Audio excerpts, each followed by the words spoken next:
reached a season called amber season. You know, your September, October, November, December.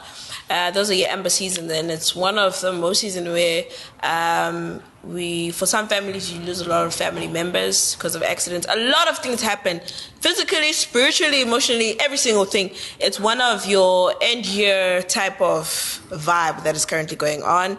Either, there's Halloween, there's Christmas, people are going to travel. Yeah. So an advice from us is to get time to pray.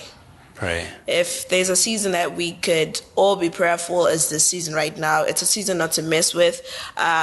You'd hear people say a lot of people remain in a year. Yeah. Like, don't stay behind in 2022. We need to go over 2023. This is where you prepare yourself for that. And just be cautious of your life and how you want to enjoy your December or want to enjoy your end year, and check on family, spend more time with family. You know what I think, though? The thing is that end of the year, usually people are celebrating, so we get caught up in the celebration that we lose focus. And we check out most of the time in the Bible, when there was a celebration, the enemy struck. Yes. And so you need to be very alert, Be vigilant. Very vigilant. Be awake. Be taken away by the celebration of the end of the year. That's when this is the most spiritually active season for the kingdom of darkness. This is why we have so many deaths, so many incidences, so many calamities, so many accidents even on the roads, because that's why it's called the ember season. Because they are harvesting, a lot of what they call, I guess, blood for their blood banks to sacrifice whatever they want in the spiritual realm.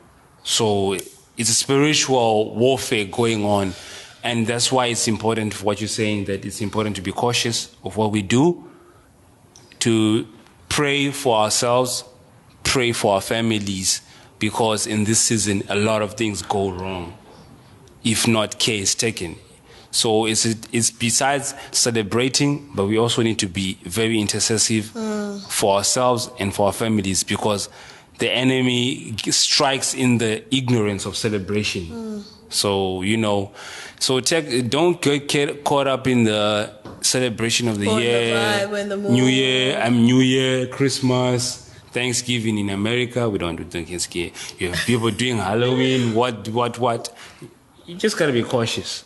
People are celebrating a lot of... There's a way to celebrate and be cautious. I feel like that's an advice that we're giving. I think we've lost so many people, family members throughout the course of since COVID. COVID really opened our eyes, and from then we do not want to lose more people. So this is where you come in. If you're watching, you have the responsibility not only to pray for yourself, but pray also for other people. Take time to intercede for someone else's life. You never know that your prayers could save them this ember season. And draw close to God. Some people believe in something else. I'm not going to force Christianity on you. For us, we draw close to God and Jesus. The blood of Jesus. Because we know that He's the ultimate one. He's the only one. Because at the end of the day, He's the one who got our back, and He's been holding us. So we trust in His hand, and we trust that He's going to protect us throughout the embassies, and protect not only us, but everyone watching, around our families, the church, every single person. So be prayerful, like guys. Be prayerful in this season, but also celebrate. Almost celebrate. We always say, hey, 3.3. Yeah. All right. I'm quiet.